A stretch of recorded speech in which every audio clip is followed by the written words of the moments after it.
Hello, hello, my gorgeous friends.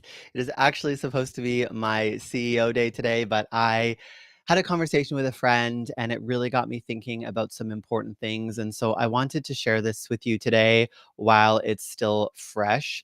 And as many of you know, that I used to be a big part of the dance industry. That was a big part of my life until not that long ago. And one of my good friends who owns an incredible dance studio and dance competition called me yesterday.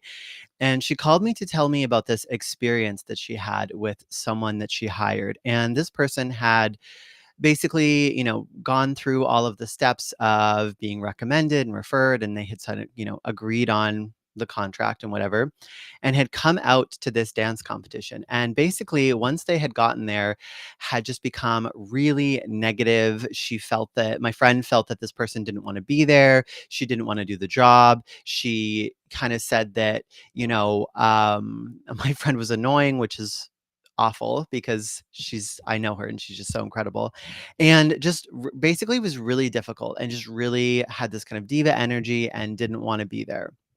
What was really interesting is my friend called the manager of this person and they came out, and she was talking about how when the manager came out, the person who kind of holds the keys to this person's success, like they've got to really impress them, because if they don't, that means like work and notoriety and all of the things. And so this person suddenly became sweet as pie and nice and well behaved and started actually doing the job and acting like she wanted to be there. And my friend kind of had called me to unpack this whole situation, but just to really talk about everything that went on. And it was really interesting for me because I remember all of the years in the dance industry and all of the different kind of personalities that I was around.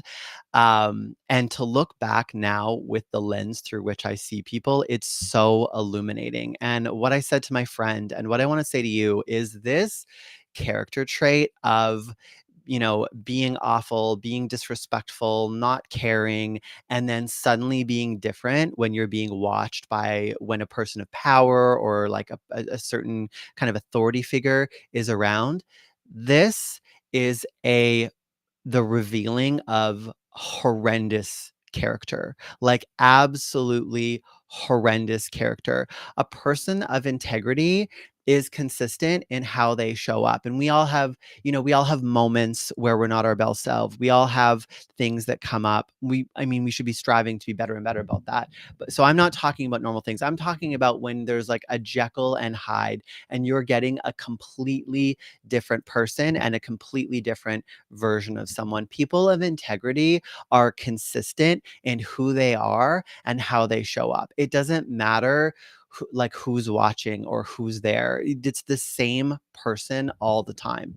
And it was interesting because my friend, who is so beautiful and so caring, and it went into this thing where she talked about, I want to be understanding, and I just want, and I cut her off. I said, no, someone that reveals this kind of character to you needs to be done. They need to be gone. They need to be out of your life. And I really have become an advocate for not just cutting people out, which is what personal development talks about a lot of the time. But in this instance, that person has to go. You cannot open yourself up to these kinds of people and this kind of behavior, because they're not going to change and they do not have their best interest in heart. And it was interesting because having this conversation got me reflecting on my time in the dance industry and so many of the things. And I want to be really clear, I was not perfect back then. I was surrounded by this kind of behavior. I had my own problems to work through, so I'm not saying that I'm an angel and everyone else was terrible. But what I do really recognize when I look back is that I got called difficult a lot, and I got called difficult a lot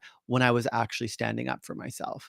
I got called difficult a lot when it was inconvenient for people to step up to a certain level of expectation or integrity. For example, there were times that I would be at dance competitions judging like 12 hours a day and they wouldn't feed us, and I would be like, you have to feed us. I'm not going to judge anymore until someone goes and gets us lunch. And they would be like, oh, Michael's so difficult. And at the time I really took that in, but looking back I'm like, no, no, we're not going to have that. But people like this in your life will make you feel like that. They'll make you feel like something's wrong with you, like you're doing something bad. And so this is why when we see a character trait like this, when someone is wildly inconsistent in who they are and how they show up as, and they're sweet as pie, when there's someone that holds the keys to their success there, but then they're just a monster the rest of the time, they've got to go. And something else that I really believe in is separating people from behaviors. And so I also don't want to say that this person is fundamentally bad or an evil human being, because I think a lot of us, have trauma responses, or we pick up behavioral sets, or things get normalized to us. And it's not actually a reflection of the truth of who that human being is in their core, but it is the truth of how they're expressing themselves in this time space reality. And when someone is like that, actually, the best thing a lot of the times is for you to just cut them off, because one of the only things that will make someone like that grow is having enough relationships and enough opportunities be taken away, enough doors be closed to kind of force this time of self-reflection where they go, maybe it's me, maybe I'm the problem, maybe I'm doing something wrong. So a lot of the times, like my friend kind of said this, a lot of the times we feel like we want to hold out an olive branch and be really understanding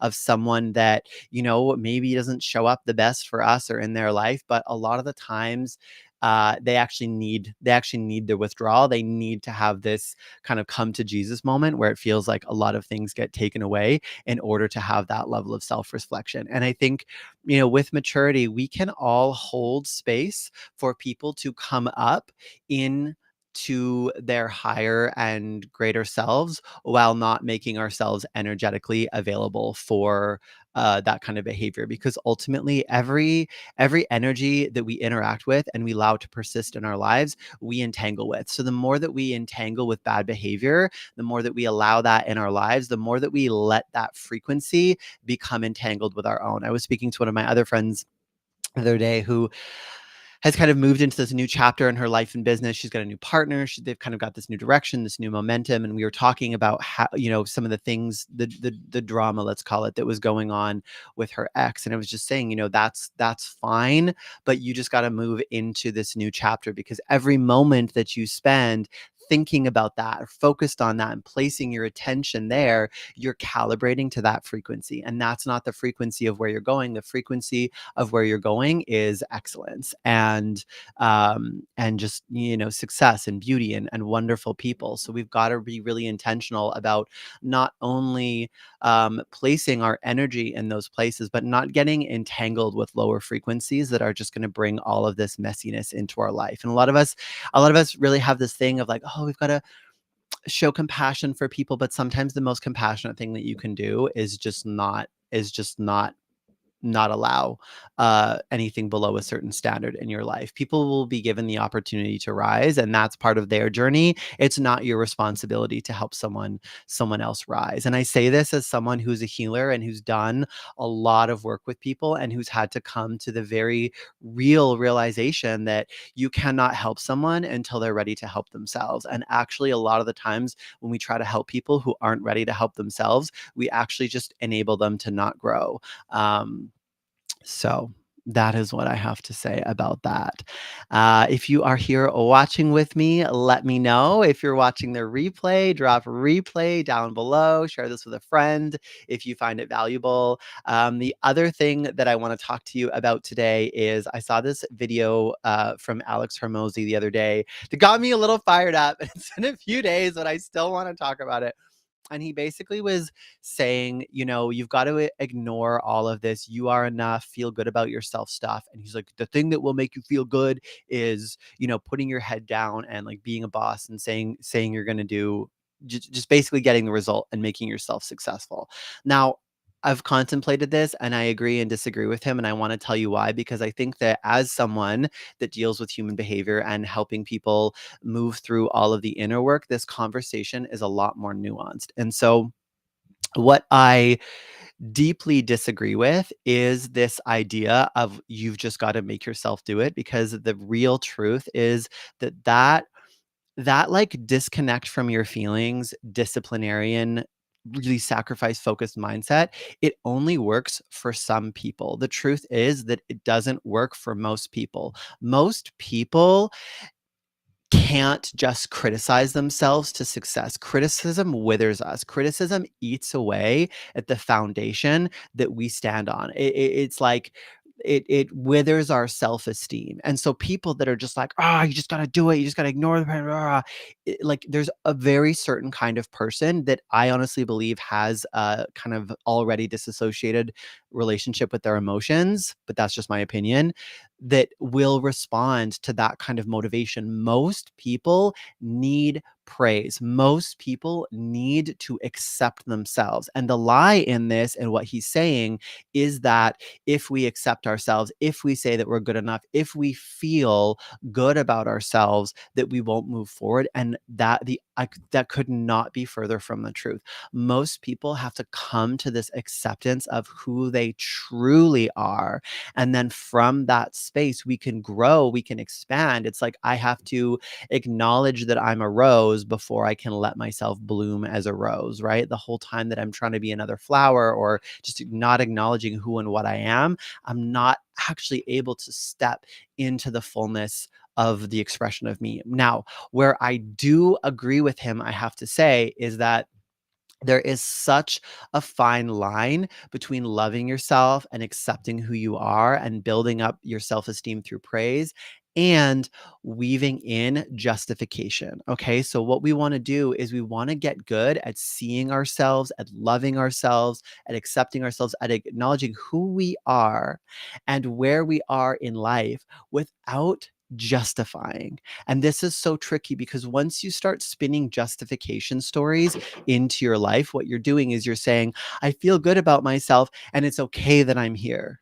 Instead of going, I feel good about myself and I can be more. I feel good about myself and I'm growing into more. That's the energy that we really want to move into. And the thing about justification stories is that they're so alluring to our mind because they make us feel better. They make us feel better about where they are. It's the thing of like, maybe you lose your temper with a loved one, or maybe your business isn't going as well as you want to, or maybe you're just not showing up for yourself in the way that you want to. And there's a degree of acceptance to come to with that. But once you start telling the story about why and repeating it and repeating it and repeating it, it becomes woven into your identity. And then a core piece of your identity is the story about why you haven't done more. And that is not what we want. I agree with him on that.